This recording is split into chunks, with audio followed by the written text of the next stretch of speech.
It's time to get real. It's time to get raw. It's time to look ourselves in the mirror and come to the resolve that this version of ourself is not going to carry us in the stretch. I've been this version of myself long enough that if I don't change, if I don't do something about this, then I'm going to find myself bankrupt. Having that faith, that vulnerability to just see things that are hard to see. You got to get comfortable being uncomfortable. So can you handle the truth?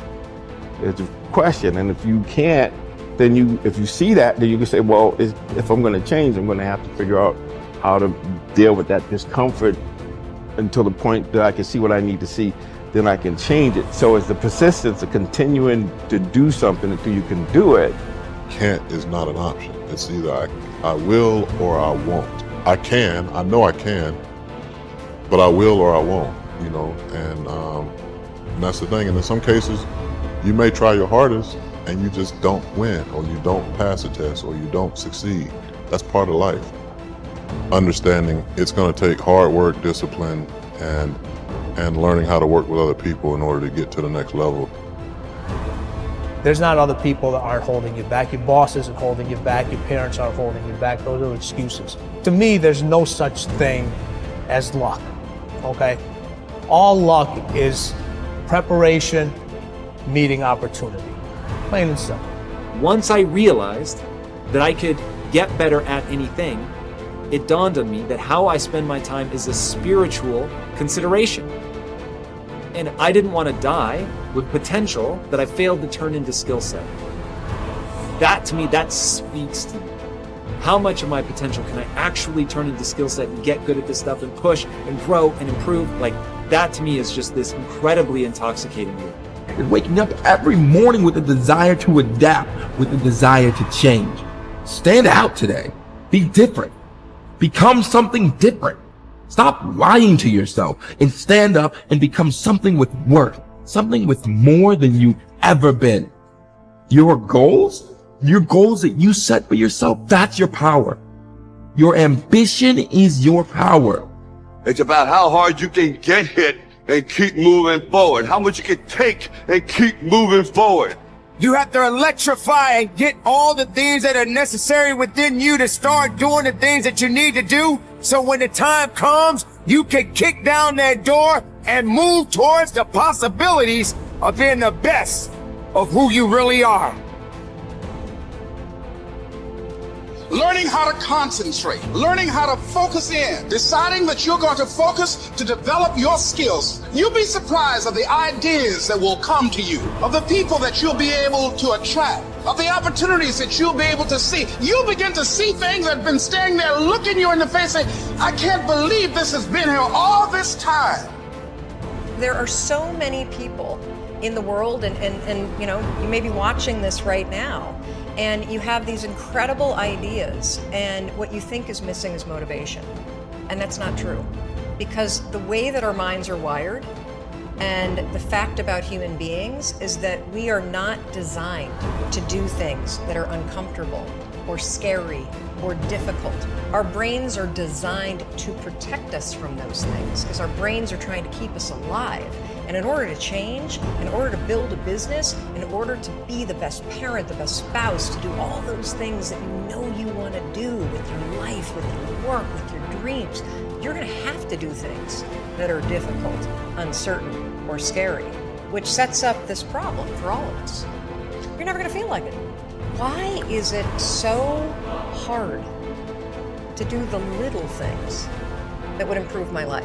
Waking up and realizing that I'm never going to feel like doing the things that are tough or difficult or uncertain or scary or new, so I need to stop waiting until I feel like it. And number two, I am one decision away from a totally different marriage, a totally different life, a totally different job, a totally different income. Whatever you don't use, you lose. Lack of use causes loss. On this planet. Maybe not the next one, but on this one. If you tie your arm to your body, leave it there long enough, you'll never use it again. It's over. For the arm. Now, it may not be over, but it's over for the arm. The only way to keep the use of this arm is what? Keep using it. If you quit, you lose. Automatically. They don't bring it up for a vote. You lose automatically when you quit. Now, the same thing that goes for your arm goes for your brain, mentality. The same thing goes for all the human virtues. Ambition, unused, decline. Strong feelings, unused, diminish. It doesn't grow, it diminishes. Faith, unused, decreases. It's a law. Vitality, unused, diminishes. Energy, unused, decreases. The guy says, well, I'm going to save up my energy. You can't do that. That's like trying to save today, put it on the end of the year. See, you can't do that. They'll come take you away. If you don't use today, what? It's lost. The guy says, well, I'll work twice as hard tomorrow to make up for it. See, that's foolish. You could have done that anyway. Today unused is lost. A talent unused is lost. An ability unused is lost. So here's one of the key expressions of the evening. Take a new inventory of yourself. Starting tomorrow, new project. Take a new inventory. And make sure that all of your talent and ability and mentality and ingenuity and vitality and strong feelings, faith, courage, make sure that all you've got's being used. Otherwise, you lose. Resolve to focus on the solution and what can be done now, rather than on what happened and who's to blame. Think in terms of the actions you can take to resolve the situation, rather than what went wrong and who is to blame. To remain optimistic, look for the good in every situation. When you look for something good, you will always find something good. Furthermore, while you're looking for something good, because your conscious mind can hold only one thought at a time, you will automatically become positive, optimistic, and back in full control. Seek the valuable lesson in every problem or difficulty.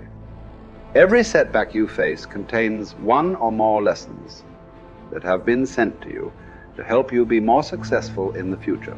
The difference between successes and failures is simple. Failures feel sorry for themselves when things go wrong, whereas successful people look for the valuable lesson they can learn that will help them in the future. Normal Vincent Peale used to say, when God wants to send you a gift, he wraps it up in a problem. The bigger the gift that God wants to send you, the bigger the problem he wraps it up in. Instead of concentrating on the problem, look for the gift. Wonderfully enough, you will always find it. What's more, sometimes the gift or valuable lesson can be of far greater value than the cost of the problem itself.